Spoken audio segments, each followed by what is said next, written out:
Hi, this is your host, and today's big question: what happened to Roberto Duran? Roberto Duran was many things during his illustrious career. He was a brawler, he was a technician, he was a puncher, he was an incredibly fierce competitor with an iron will and chin.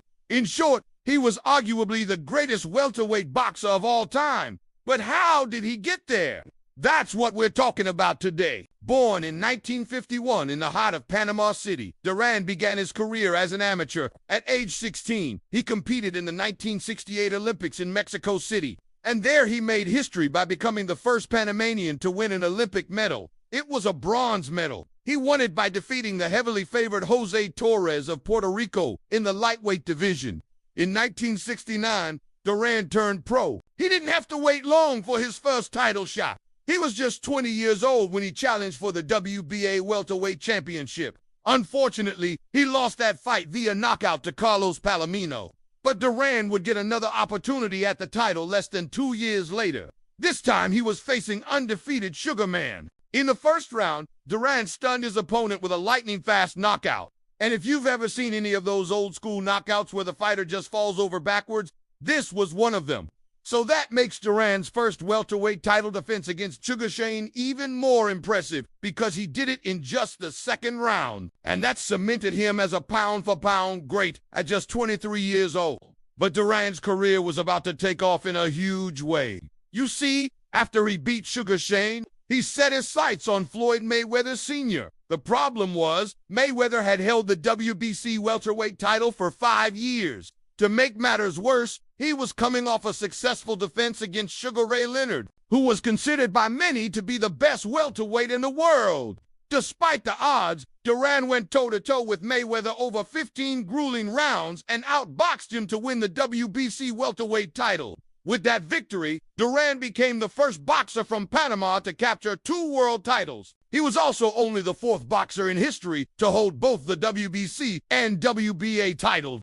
And if you don't think that's a big deal, just ask Floyd Mayweather Jr. But that wasn't enough for Duran. No, he wanted more. So he moved up to the light middleweight division, where he faced off against the legendary Thomas Hearns. And if you don't know much about this matchup, let me just tell you, it was an instant classic from the opening bell. Duran came out like a man possessed and sent Hearns to the canvas in the first round. Then in the second, Hearns turned the tables and dropped Duran. From there, it was back and forth until the 14th round when Hearns' trainer threw in the towel. That made Duran the first boxer in history to win world titles in 3 different weight classes.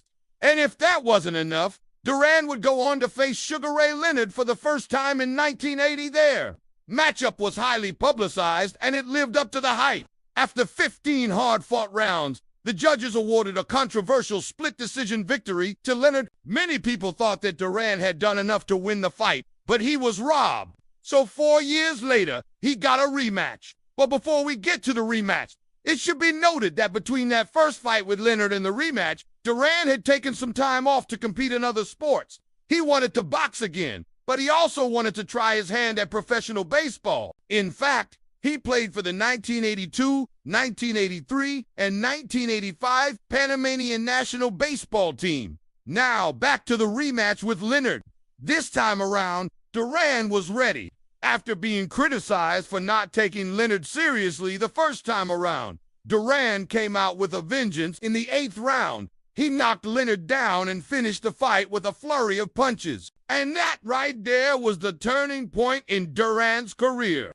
You see, for the next 3 years, he continued to defend his welterweight title while moving up in weight to challenge for more titles. In total, he captured 5 world titles in 3 different weight classes. Unfortunately, though, Father Time eventually caught up with Duran. He retired in 2001 with a record of 103 wins, 16 losses, and 2 draws. Today, he's known as one of the greatest boxers of all time. So to answer our original question, whatever happened to Roberto Duran? Well, he became one of the greatest welterweights of all time. Thank you for watching.